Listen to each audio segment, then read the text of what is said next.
Então vamos voltar aqui para a correção, se agora vai dar certo. Acho que agora foi. Estão assistindo aí? Estão conseguindo ver minha tela? Então, beleza. Vamos lá, vamos devagarzinho aí. Fizemos o 1, fizemos o 2, né? Então tá tudo tranquilo. Vamos partir agora para o 3. Apesar de a energia elétrica produzida por uma fonte hidráulica ser considerada energia limpa, reparem que está entre aspas, tá? Ela causa impactos socioambientais. Aponte alguns deles. Gente, olha só, assim, as pessoas têm muita dificuldade quando fala de energia, né? Quando a gente fala de energia, a gente precisa levar em consideração 2 fatores, tá? Isso eu vou trabalhar com vocês na próxima gravação, que é de semana passada. Eu vou tentar escrever aqui, ó. Quando eu falo de energia, eu preciso que vocês entendam algumas situações, tá? Ficou horrível aqui, mas dá para vocês entenderem. Escrever com o mouse é complexo para mim. Aí você fala o seguinte, caraca, pô, que bom, energia solar, energia eólica, né? Maré motriz, porra, tudo tranquilo, tudo em casa, né? Tudo beleza. Tirei o fone aqui, tô me escutando direitinho, então? Né? Tudo tranquilo, tudo em casa, né? Beleza, tudo certinho. Só que vocês precisam entender o seguinte, ó. Eu vou fazer uma divisão aqui, uma subdivisão, tá bom? Quando a gente fala de energia, a gente pensa em eletricidade, beleza? E a gente pensa em combustíveis, tá? A gente pensa em combustíveis, eletricidade e combustíveis. Quando a gente fala de eletricidade, nós temos uma grande diversidade de possibilidades. Então, por exemplo, aqui a questão está falando sobre a produção de eletricidade a partir de centrais hidrelétricas, tá? Nós também temos as centrais termoelétricas, que nós temos fontes de calor, e essas fontes de calor podem ser tanto combustíveis fósseis, né, como derivados do petróleo, como, né, carvão mineral, xisto, né, gás natural, e como pode ser também fonte da biomassa. Como a gente fala da biomassa, né, principalmente eu quero que vocês levem em consideração de exemplo de biomassa aqui no Brasil, o etanol, que aqui no Brasil ele é proveniente principalmente da cana, né? Nos Estados Unidos do milho, na Europa, em porções da Europa da beterraba, né? E também do biodiesel, tá bom? Que ele é produzido a partir de uma diversidade muito grande de matérias-primas, principalmente oleaginosas, né? Mamona, dendê, e por aí vai. É muito, muito, muito interessante. Então, agora, quando você fala de combustível, é muito complexo isso, tá? É muito complexo. Por quê? A principal fonte aqui, quando a gente fala de principal fonte de combustível, a gente está falando sobre o petróleo, né? Então, por exemplo, quem que é o país que mais consome energia no mundo? São os Estados Unidos. Cerca de 23% de toda a energia produzida nos Estados Unidos estão nos Estados Unidos, tá? Então, pegando aqui um exemplo, né? Vou botar aqui um exemplo. Estados Unidos. Certo? Eles consomem cerca de 23% de toda a energia no planeta. Só para vocês terem uma ideia, o segundo é a China, com 10%. E desses 23%, 70% é só para a questão do transporte. Olha só que interessante. Só para a questão do transporte, tá? Então vocês podem imaginar por que eles são os loucos do petróleo. Os envolvimentos em conflitos no Oriente Médio, a necessidade de derrubar governos como da Síria, do Irã, aqui na América, né, a necessidade de derrubar o governo venezuelano para garantir aliados políticos. Então vocês passam a entender isso, né? Legal? Quando a gente fala de eletricidade também, a gente precisa entender o seguinte, tá resolvido, carro elétrico, motor elétrico. Legal. Agora, qual é a origem dessa eletricidade? Não adianta nada até a origem da eletricidade ser uma fonte térmica, como carvão, como petróleo, como que vai continuar poluindo pra caramba. Tá entendendo essa sacada? Né? Então, por exemplo, nós temos o nosso celular. Nosso celular utiliza bateria de íon lítio. Né? Você coloca lá na tomada e carrega seu celular. O carro também. Só que qual é a origem dessa eletricidade? Se for uma central termonuclear ou termoelétrica, a gente tem problemas seríssimos. Se for uma central termonuclear, né, nós temos outras contradições também severas. Tá? Então, dentro desse aspecto, você fala, poxa, as hidrelétricas, né, uma fonte renovável, a água, né, que você vai ter energia gravitacional, que vai gerar energia cinética, que é energia do movimento, que vai gerar energia elétrica. Está resolvido o problema. Então, galera, primeira situação. O fato da energia elétrica produzida em centrais hidrelétricas não emitir gases poluentes na sua produção, isso não isenta de problemas, certo? E os problemas são, assim, variados, são vários, né? Os problemas. Primeira situação. Em rios, onde você tem rios de planície, você tem uma necessidade de construção, né, de barragens para hidrelétricas de forma monstruosa. A gente pode pegar os exemplos dos 3 grandes projetos utilizando os recursos, né, hídricos da Bacia Amazônica, que é a maior do mundo. Belo Monte, Jirau e Santo Antônio. As hidrelétricas Jirau, Belo Monte e Santo Antônio. São rios predominantemente de planície, então você precisa alagar imensas áreas para você conseguir criar artificialmente essa queda. Olha a problemática aí que a gente entra na questão. Ó, a gente entra aqui na questão. Certo? Primeiro, você está alagando uma imensidade de recursos naturais, de florestas, de animais. Obviamente, essa matéria orgânica inundada vai entrar em decomposição, vai emitir gases poluentes, né? Ou seja, gases, né, com capacidade de armazenar calor, gases estufa, agravando o efeito estufa e, consequentemente, contribuindo, segundo grande parte dos especialistas, para o aumento das médias térmicas do planeta e, consequentemente, vários outros problemas, certo? Você desvia o curso dos rios, certo? Você tem alteração, né, que você vai desviar o curso dos rios. Você vai prejudicar a população, né, que necessita das águas desse rio. Então, a gente está falando da população as jusante desse rio. Então, você vai prejudicar a população em termos, né, de consumo direto, uma irrigação para uma agricultura familiar, para, né, garantir água para os animais, certo? Vai atrapalhar grupos, né, que trabalham, que vivem da pesca, né, de uma pesca artesanal, tá bom? Então, tudo isso a gente precisa entender. Além disso, né, falando sobre as questões ambientais, isso vai atrapalhar, literalmente, a manutenção das espécies, a reprodução das espécies, né? Então, você vai ter alteração dos habitats naturais. Certo ou não? Beleza? Fora isso, falando de Brasil, cara, você alagando imensas áreas da Amazônia, você também vai estar alagando sítios arqueológicos. Você vai estar alagando também áreas, né, de populações indígenas. Juliano vai falar sobre isso semana que vem, que ele falou. Tudo bem?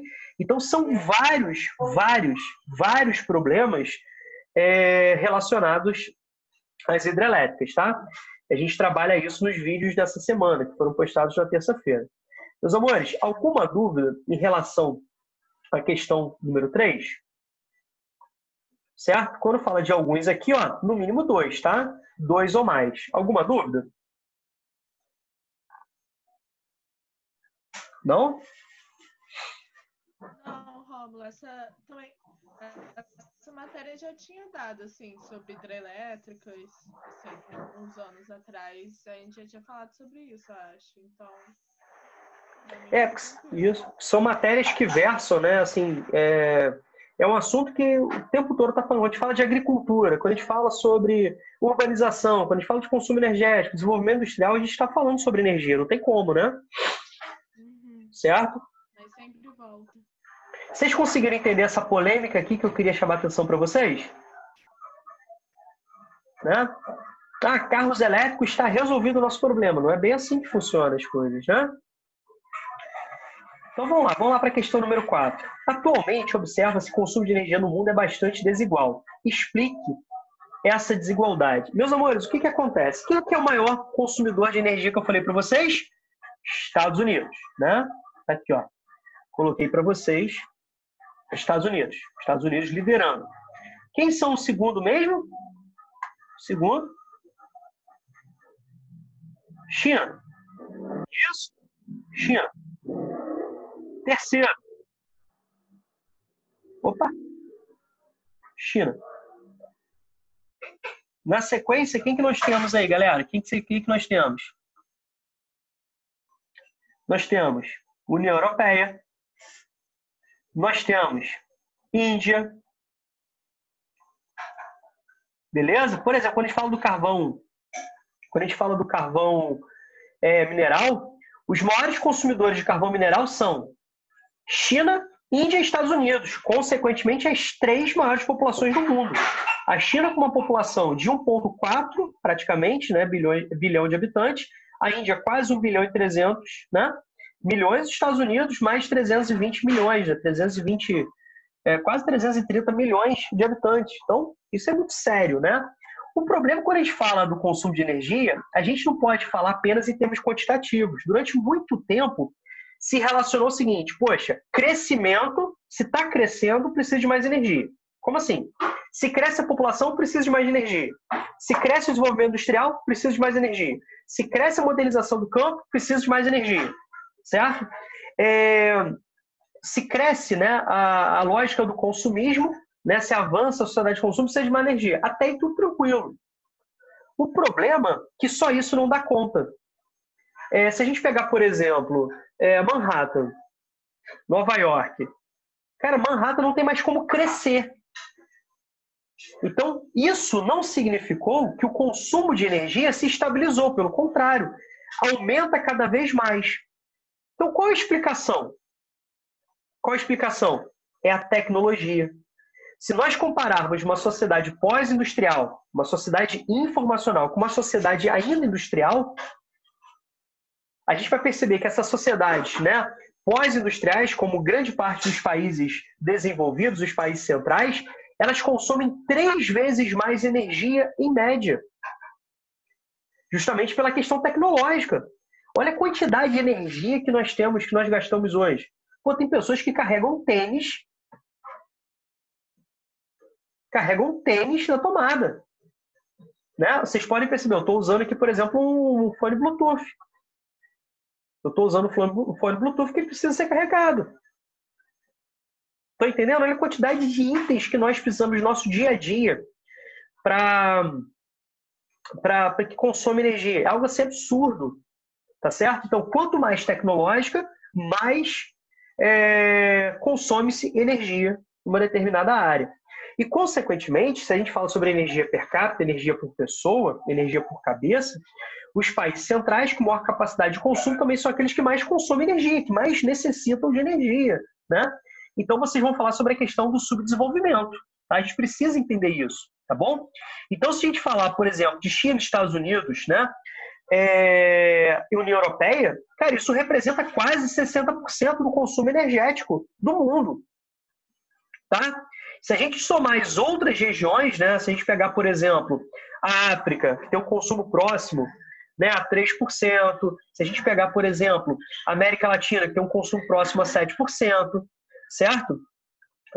A gente vai perceber que outras porções da Ásia, né, de menor desenvolvimento, de regiões subdesenvolvidas, a gente vai perceber que eles representam, dentro do montante total, um percentual bem reduzido. Tá? A gente precisa entender isso. Então, o consumo no mundo de energia é muito desigual. Tudo bem? E está diretamente relacionado às desigualdades socioeconômicas entre os países, né? E as regiões do globo. Tá claro para vocês? Tudo tranquilo aí na questão número 4? Sim ou não? Sim, Rob. Sim. Beleza. Tá tranquilo. Show. Vamos aqui para a questão número 5. Existe vantagem comercial resultante de investimentos em pesquisa e desenvolvimento? Obviamente, né? Só a gente pegar a relação da DIT atual. Né? Só a gente pegar aqui a DIT, Divisão Internacional do Trabalho Atual, deixa claro. Como que é a Divisão Internacional do Trabalho Atual? Há um processo de dependência financeira e tecnológica.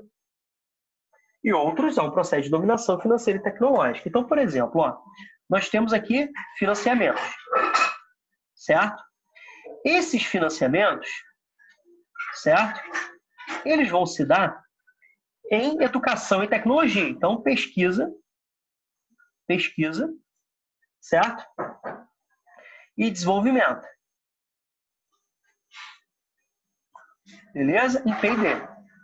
Consequentemente, isso aqui vai gerar vários fatores. Vários fatores.